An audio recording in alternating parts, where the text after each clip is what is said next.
Bismillahirrahmanirrahim. Assalamualaikum warahmatullahi wabarakatuh. Yang terhormat Ibu Dr. Eva selaku dosen mata kuliah pengelolaan pendidikan. Pada saat ini perkenankan saya untuk mempresentasikan tugas pertama saya dengan judul Pengantar Pengelolaan Pendidikan. Di mana di dalamnya terdapat definisi ruang lingkup maupun fungsi manajemen pendidikan.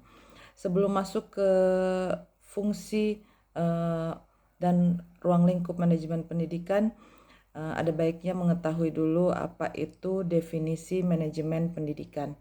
Manajemen pendidikan terdiri dari dua kata, yaitu manajemen dan pendidikan. Definisi dari manajemen itu sendiri merupakan suatu proses yang di dalamnya terdiri dari perencanaan, pengorganisasian, pengelolaan, pelaksanaan, dan pengendalian yang dilakukan dan untuk menentukan dan mencapai tujuan dengan menggunakan sumber daya baik manusia maupun sumber daya lainnya.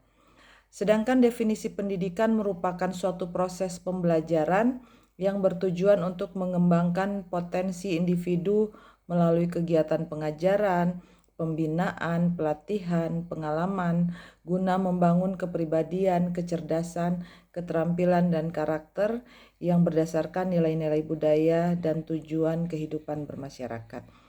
Dari dua definisi tadi, maka kita bisa menarik kesimpulan bahwa manajemen pendidikan adalah proses perencanaan, pengorganisasian, pengarahan, pengkoordinasian, dan pengawasan terhadap semua sumber daya, baik sumber daya manusia dan sumber daya lainnya yang termasuk di dalam sumber daya pendidikan untuk mencapai tujuan pendidikan secara efektif dan efisien. Beberapa definisi menurut para ahli seperti Saiful Sagala mengatakan bahwa manajemen pendidikan adalah penerapan teori dan praktek manajemen dalam kegiatan pendidikan untuk mencapai tujuan pendidikan secara optimal. Mulyasa juga mengatakan bahwa manajemen pendidikan merupakan suatu proses pengelolaan lembaga pendidikan dengan mengorganisir sumber daya pendidikan untuk mencapai tujuan pendidikan secara efektif dan efisien. Yang kedua yaitu ruang lingkup manajemen pendidikan. Ruang lingkup manajemen pendidikan mencakup seluruh aspek yang terlibat dalam penyelenggaraan kegiatan pendidikan, seperti yang pertama manajemen peserta didik. Di dalam manajemen peserta didik ini merupakan suatu proses bagaimana melaksanakan atau mengatur kegiatan peserta didik, mulai dari penerimaan siswa baru, bagaimana mengelola penerimaan siswa baru, kemudian pembinaan para peserta didik, bimbingan, dan pengembangan siswa itu sendiri. Jadi semua proses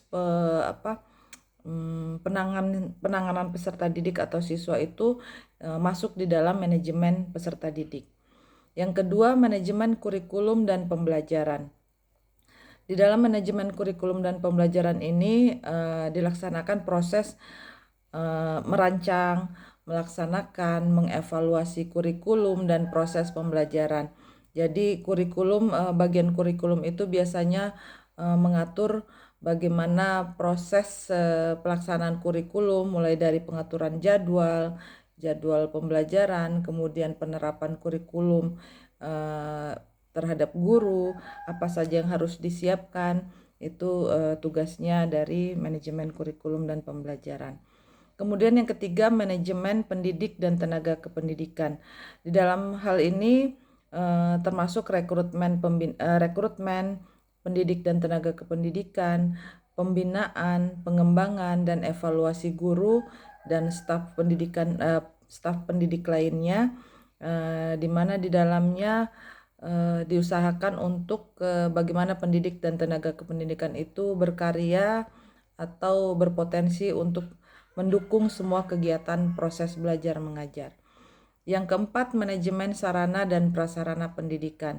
Di dalam manajemen sarana prasarana pendidikan ini bertugas terhadap pengadaan, pemeliharaan, dan pengelolaan seluruh fasilitas pendidikan yang ada di lembaga pendidikan.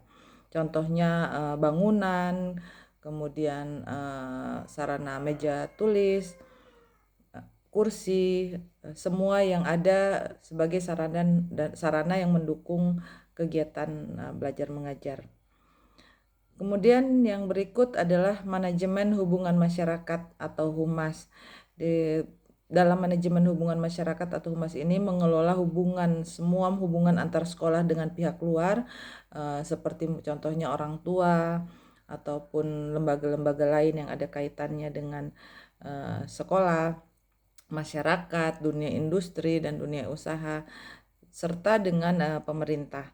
Jadi di dalam manajemen hubungan masyarakat ini dia yang selalu berkomunikasi, membangun komunikasi dengan pihak luar. Yang berikut adalah manajemen layanan khusus. Di dalamnya ada layanan konseling, kesehatan, dan bimbingan karir. Biasanya di sekolah itu terdapat BK, guru BK, maupun juga tersedia fasilitas UKS yang bertugas untuk menjaga kesehatan anak-anak siswa atau peserta didik. Yang berikut manajemen evaluasi dan pengembangan sekolah. Di dalamnya terdapat monitoring dan evaluasi terhadap kinerja sekolah dan pengembangan mutu. Jadi setelah semua pelaksanaan proses pendidikan, kegiatan pendidikan di suatu lembaga atau sekolah dilaksanakan, di akhirnya itu akan ada sebuah evaluasi atau monitoring apakah kegiatan yang sudah dilakukan itu sudah baik dan sesuai dengan tujuan, ataukah masih ada hal-hal yang perlu ditingkatkan atau dikembangkan dari hasil monitoring dan evaluasi itu. Dari hasil evaluasi itu juga akan terjadi pengembangan-pengembangan, pelatihan-pelatihan terhadap tenaga pendidik dan tenaga kependidikan supaya bisa menjamin juga pelaksanaan pendidikan yang lebih baik. Yang ketiga yaitu fungsi manajemen pendidikan. Fungsi-fungsi utama dalam manajemen pendidikan mengacu pada prinsip-prinsip manajemen secara umum, yaitu planning atau perencanaan, menentukan tujuan pendidikan dan cara terbaik untuk mencapainya. Yang kedua, organizing atau pengorganisasian, di mana menyusun struktur organisasi, pembagian tugas, dan koordinasi antar bagian. Yang ketiga, pengarahan atau actuating atau directing, memberikan motivasi, bimbingan, dan kepemimpinan kepada tenaga kependidikan maupun tenaga pendidik. Yang keempat, coordinating, yaitu pengkoordinasian, menyatukan dan menyelaraskan semua kegiatan dalam organisasi pendidikan. Dan yang terakhir adalah controlling atau pengawasan. Seperti tadi saya sampaikan bahwa mengevaluasi dan mengendalikan jalannya kegiatan untuk memastikan tujuan tercapai atau tidak. Demikian presentasi saya tentang definisi, ruang lingkup, dan fungsi dari manajemen pendidikan. Terima kasih. Wassalamualaikum warahmatullahi wabarakatuh.